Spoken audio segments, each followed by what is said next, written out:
after about 3 years, I have to admit that I am still trying to figure out exactly what my channel's about and where it's going. And if you refer back to some of the videos I've already done on APOC tactical blades, you know that I have been overall very impressed with them. Materials, design, build quality, but that I also expect certain universal issues with fit and finish that in turn really affect comfort and handling. But these are all things that I, at least, am easily capable of fixing to turn a good tool into an awesome tool. And when I did my review of the trench knife, yes indeed, I made some significant modifications to that design.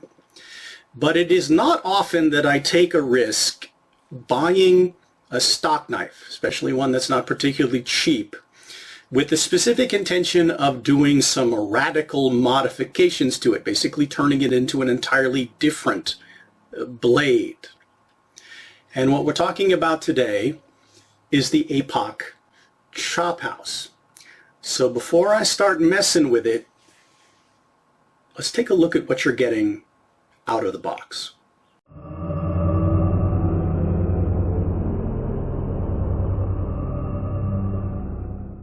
All right, out of the box edge. On the other APOCs I've had, that tends to be all over the place. Now the geometry on this blade we'll look at is really keen. So let's see how it does on a little bit of paper, out of the box, no touch-up.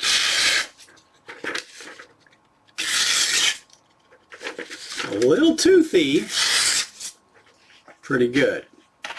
How about, well, let's see, this is a 9260 spring steel blade with the smooth style oxide coating, so kind of a blued finish.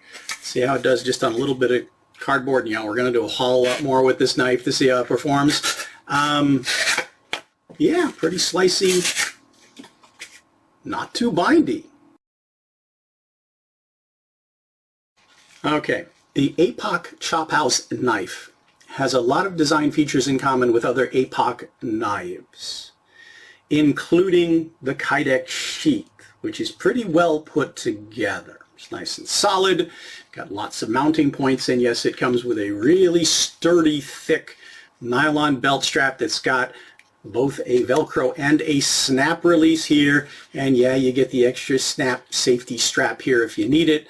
Usually don't use it because lockup is achieved by shaping that Kydex around the geometry of the top of the G10 grip scales. Now this one has to definitely be wide to accommodate that tip geometry that we'll take a look at. And you'd think that'd leave a whole lot of room in here, but it's actually not very rattly at all. So it's fit in there really nicely.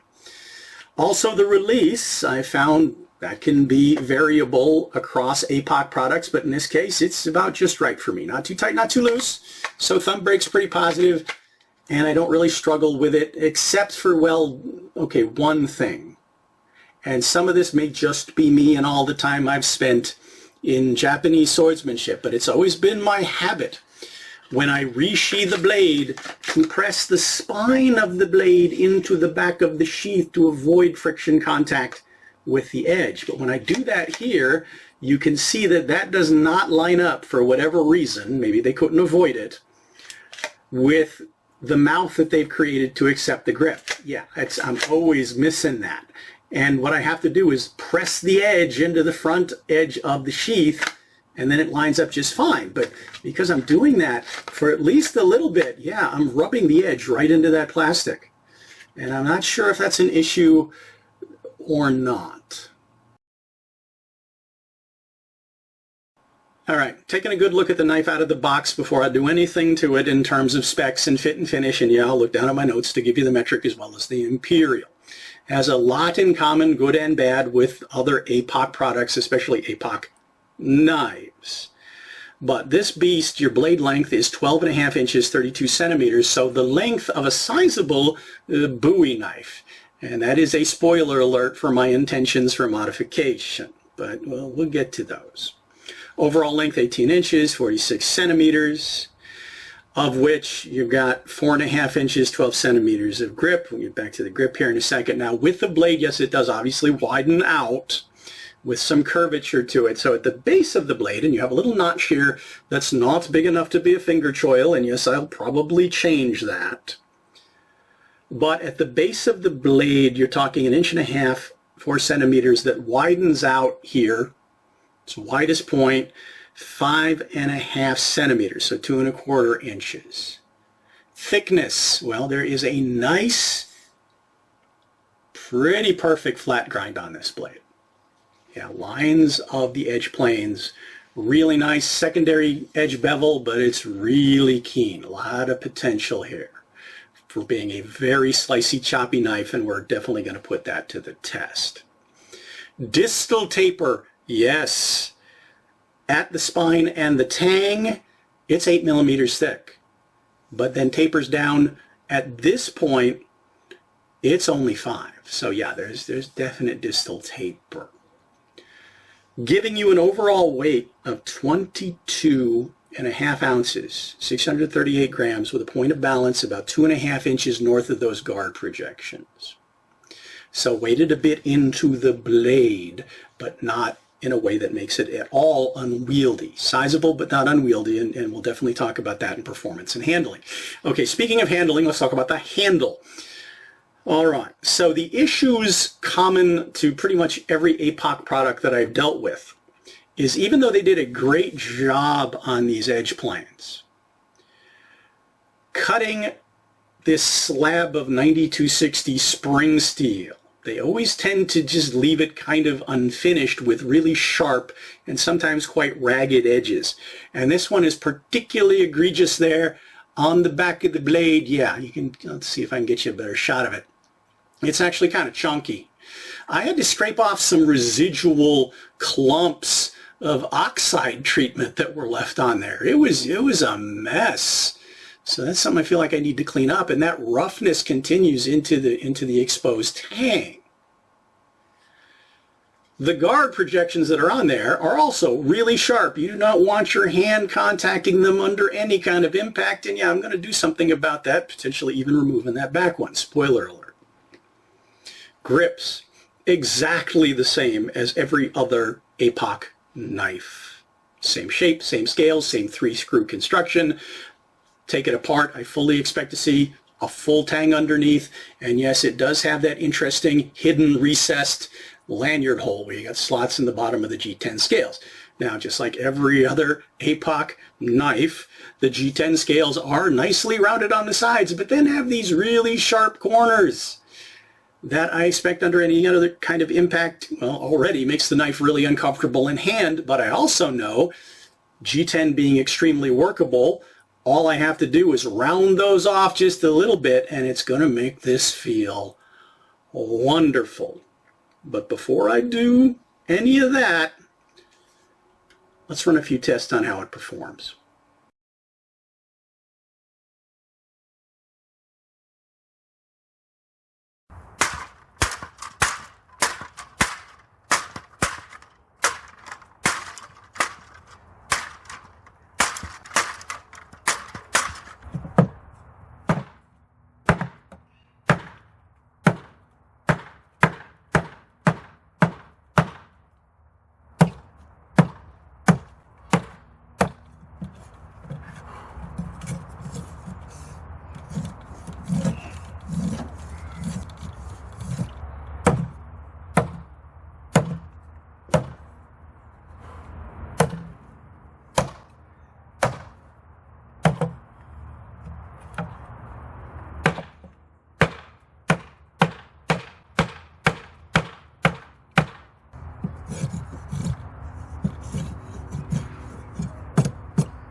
All right, post tests with the chop house. Obviously, I didn't try thrusting it into anything because that's kind of pointless with this, well, pointlessness. But I did take it out and run it through some of my fragile edge and impact tests. First of all, whacking it at various angles into hard bamboo. And it's not so much to see what the blade does to the bamboo, but what the bamboo does to the blade, especially if I'm not hitting it cleanly. For me, it's a test for a potentially fragile edge. Can I easily chip or roll the edge? And the answer is absolutely not. The edge looks perfect. Also tells me how the knife handles impact, how the build holds together, and how it translates that back into my hand. And I have to admit, with the sharp corners, it wasn't the most comfortable. So I'll probably repeat the test after I do some improvements. Since it is a choppy knife, I took it to some harder tests. We chopped on some boards, and again, it's not so much about what this would do to the boards, and yeah, it was pretty effective at chopping into the wood, but how it would handle and translate that impact. And yeah, it wasn't the most comfortable, but it's a pretty good, powerful chopper for such a small blade. Did some batoning with it, did that really well, no problems there, and as you can see, I just wiped it off. There's not a mark on this finish, and that's something I've come to expect from the finishes on these APOC blades. They're really resilient. All right, this is where the villain in the story reveals his secret plan before he does it. And one thing I do intend to do is probably the first things I need to do, reshape the grips and the guard. So we're going to work down on the friendly end first, and then I'll give you a look at that. We'll recheck the handling. But my bigger nefarious plan was to turn this blade profile, take a significant amount of steel off right here, potentially turn it into some sort of Bowie or seax. And I've run some designs just, using my graphic software, and pretty promising. I just don't know how acute I want to make that tip. So I'm going to do this end first and then that end, so to be continued.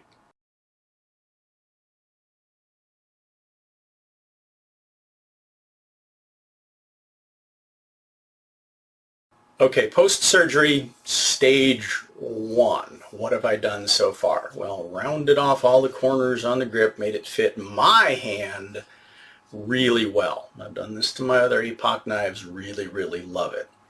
What else did I do? Well, I rounded off those sharp corners here, and yeah, I gave it a bit of a finger choil so I can choke up. Speaking of choke up, yeah, I took off the rear guard so I can get my thumb up there too.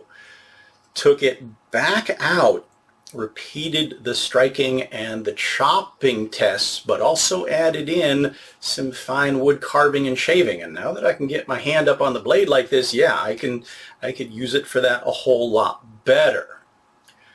But let's talk about this end. Okay, appearance-wise, this kind of screams old Hong Kong kung fu epic where you have one of those big brawls, right? I could certainly see something like this coming out. The blade shape also reminds me a lot of certain kinds of Chinese Dao that I've trained with, even though this is pretty much exactly half the size. So given the size of it, it's a little weird. It's a little small for a sword and doesn't necessarily have quite enough mass in the blade, like say something like a kukri, to really make me feel like I've got a super strong chop, but I've certainly got a fast one. The way I tend to use implements of about this length martially, I'm missing a functional tip. So yeah, it's got a lot of potential, and you might like it as is, but here, okay, second part of nefarious plan.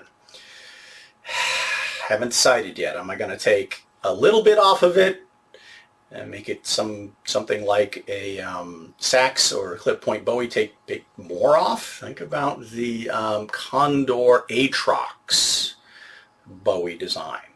and bring that line all the way back here. Now obviously if I do that, it's no longer going to fit in the sheath, and Mike's going to have to learn how to reshape kydex. But as far as I've heard, it's not that hard. Just haven't tried it yet myself. All right, so to be continued, part 2.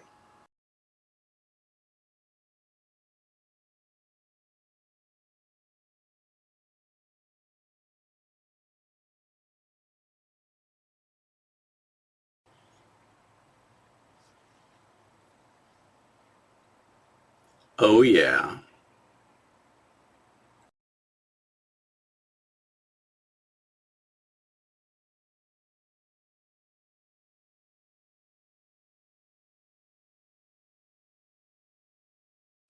I do love it when a plan comes together.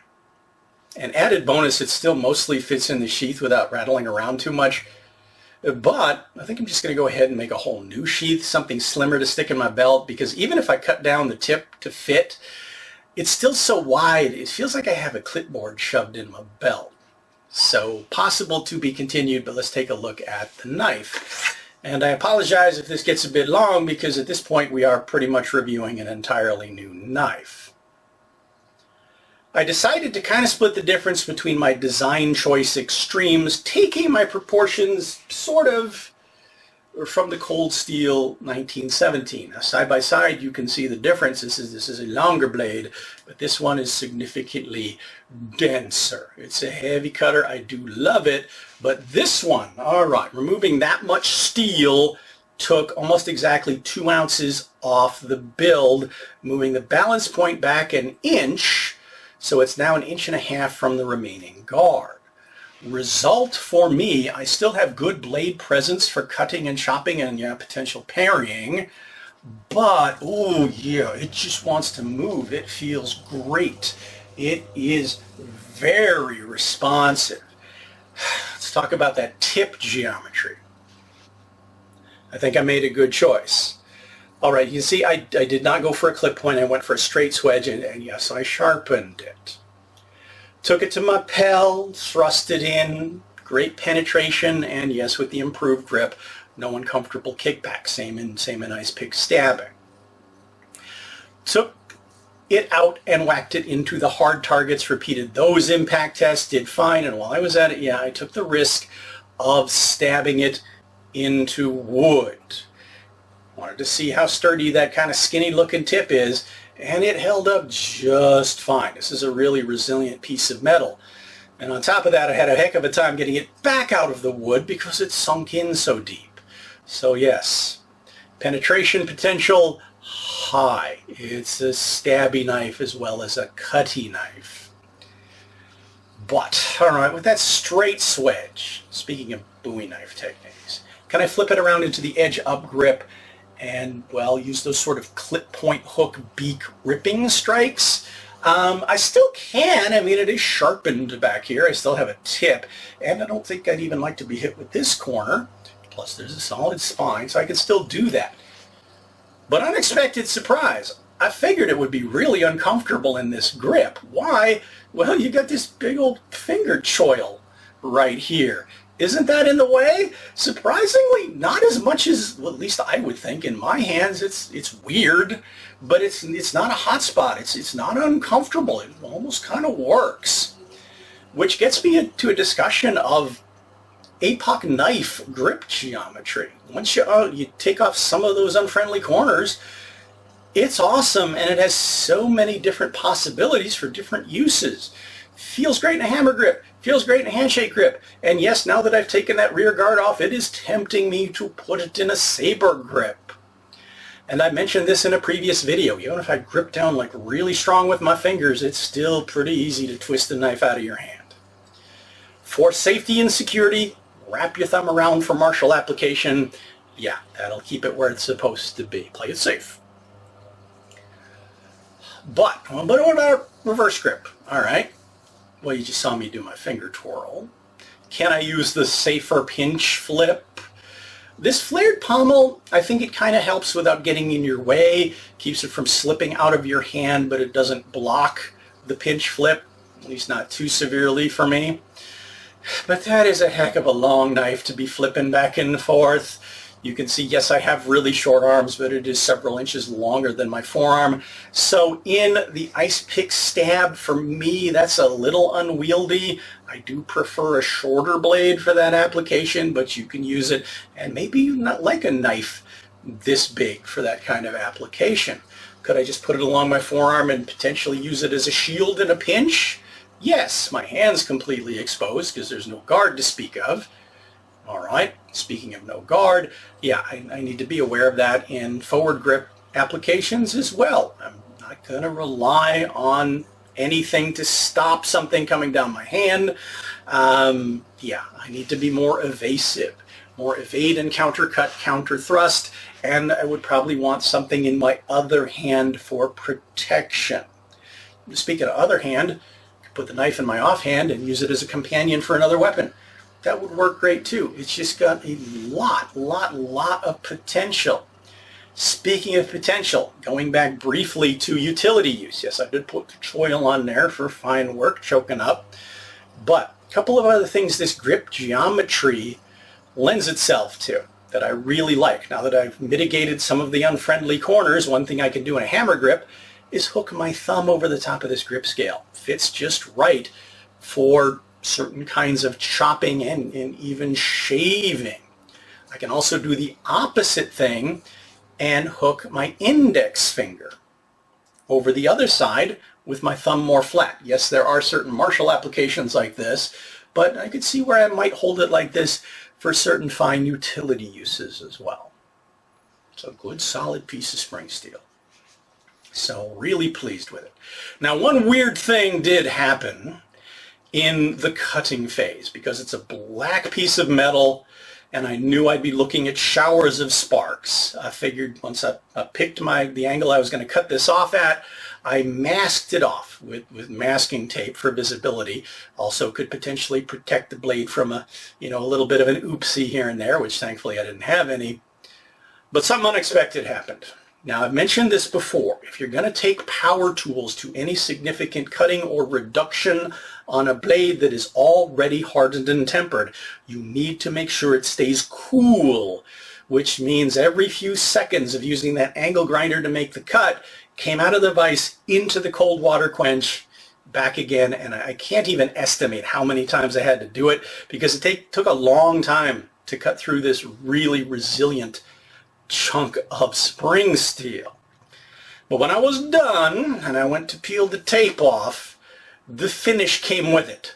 Something weird about the interaction of the heat, and it didn't get too hot, and the water and the time it spent on there, yeah, it took the finish off the blade. That was unexpected. But okay, I figured I've got to reblue this wedge, and yeah, while I was at it, I did smooth out, clean up the spine, so that's all nice now. And I also had to reblue the parts I reshaped of the guard, so I figured I'd give it a quick buff, and I just reblued the whole thing. Took it out, did some cutting. It's probably not as resilient as the original finish, but it held up just fine, and if anything happens to it, I could just reblue it again. It's a cheap bottle of cold blue. So I like having that option for maintenance. All right, this has already gone way too long. But if you have any questions about this knife or what I've done to it, or you want to talk about other APOC products, or you have any other recommendations for other Bowie knives, let's get our conversation going as usual in the comments. And as always, thanks for watching, following my journey, subscribing to the channel, liking the videos, and I hope to see you back for my next nefarious plan.